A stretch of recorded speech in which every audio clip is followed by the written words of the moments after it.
can't lie. I really would like to see what this is. Okay. It's like, all right, let's hear it.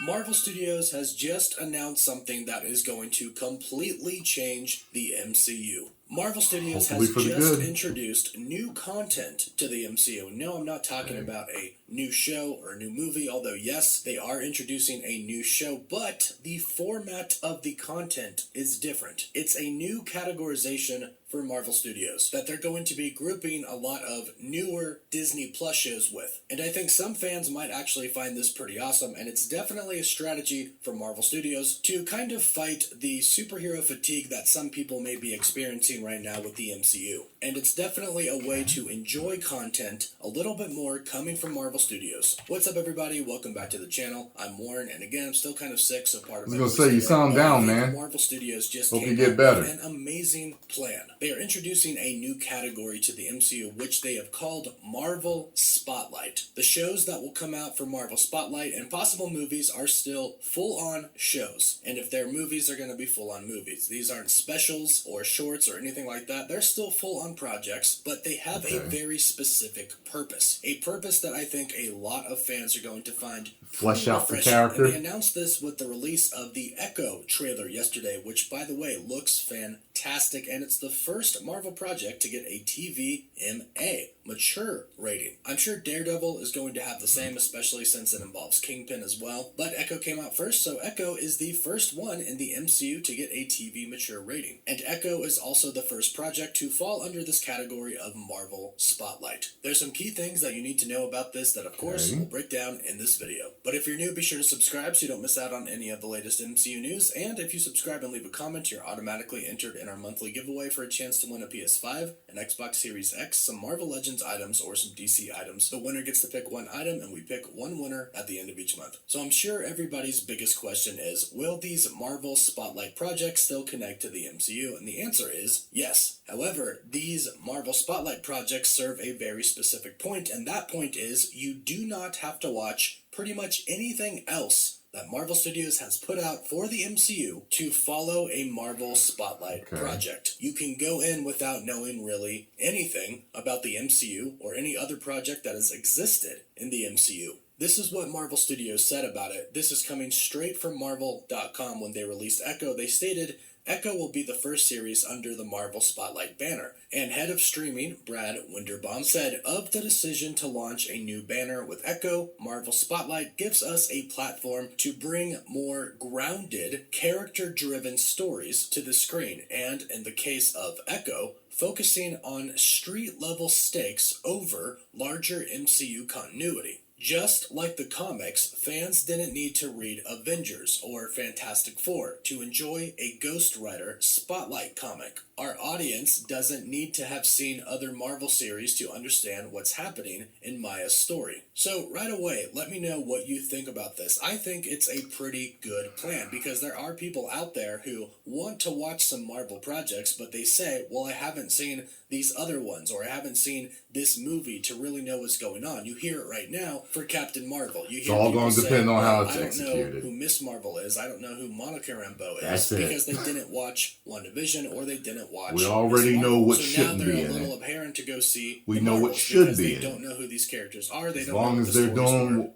what the fans want. We also heard this a little bit before and after Multiverse of Madness, with people not having seen WandaVision. They went into Doctor Strange wondering all of a sudden why Wanda was a villain. For those who didn't watch the show, that kind of came out of nowhere to them. They didn't know about the Darkhold. They didn't know about Wanda holding Westview hostage. Now, for the diehard MCU fans like myself and probably you, since you're watching this video, we typically watch everything. This isn't that big of a deal to us. But for the more casual audience, this is actually a pretty good strategy by Marvel Studios, and I think it's going to really help with the superhero fatigue that some people do experience. And I think this is just part of one change that Marvel Studios is really going to make. And they have already introduced the new intro for Marvel Studios Spotlight's projects, which you can see right now.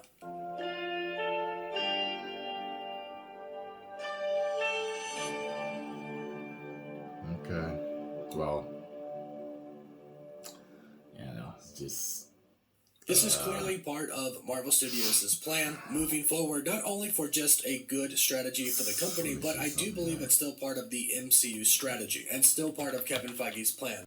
Marvel Spotlight will also take care of a problem that a lot of fans have been complaining about recently, and that is a lack of connectivity to the larger MCU. And by simply labeling a project, putting it under the category of a Marvel Spotlight, that'll tell you right away, hey, this isn't really going to connect to that much overall. It's going to be a one-off, standalone project that you can enjoy on its own. You don't have to see anything else to know what's going on, and you can just enjoy it. But at the same time, these projects are still a part of the MCU. Don't get that confused. It doesn't matter to me. It just needs to be good. I don't care whether it connects or not. Echo is a perfect example of that. They chose a good project to kick off Marvel Spotlight with. Because Echo was a good character in the Hawkeye series, although she wasn't the main character. Same with Kingpin. He was two different opinions in the latter episodes. However, of course, it does connect to Hawkeye, and Hawkeye connects to the Avengers, etc., etc. And of course, we know that moving forward, Daredevil is going to be in the Echo series, and Kingpin, who is the villain of the Echo series, is also going to be the villain of the Daredevil series. So you can see this all still connects very heavily to the MCU. However, maybe Kingpin should be the next big bad for the whole series.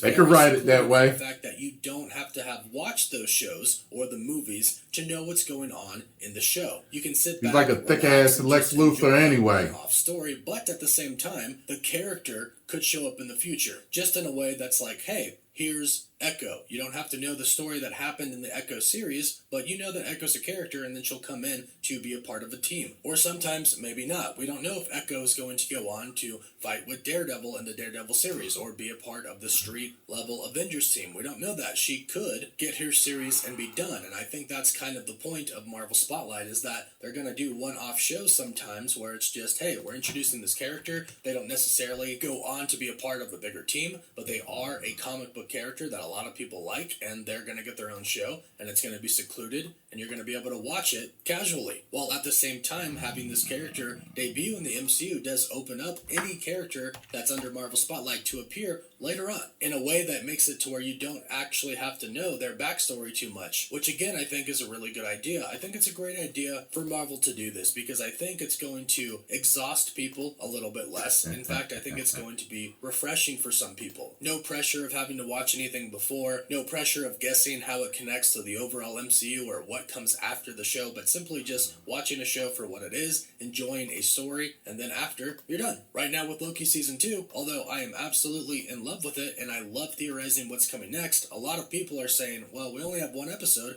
What happens next? What happens in Kang Dynasty, Deadpool 3, Secret Wars? And while myself and a lot of people do love wondering what comes next, some people just want closure and a conclusion, and that's exactly what these Marvel Spotlight projects are basically going to give us. So overall, it's a really great idea for Marvel Studios, but go ahead and let us know what you think about this in the comments down below. Do you like it? Do you not like it? Are you excited? Do you not care at all? Leave your thoughts in the comments. Don't forget to like the video and subscribe so you don't miss out on any of the latest news. You can follow us on Instagram and Twitter as well, and as always, thank you all so much for watching. Woof woof. Well, the fact of the matter is, it just needs to be good. I think that the majority of us, at least the hard, well, it doesn't matter. I think the general public, the normies, and the people that truly make sure they see everything that Marvel puts out, we just want it to be good, because I think together, as a whole, the whole fan base, whether you're an enthusiast or a normie, you just want it to be good again. So as long as these spotlights are great, hallelujah. I cannot wait to watch the new Marvel. So bring it on out, Feige. Can't wait to see it. Post comments down below. Let me know what y'all thought. Get over to Cosmic Wonder, subscribe. Tell them Tyrone Magnus sent you. And if you enjoyed my reaction and thoughts on this, make sure you hit the like button, subscribe, and share.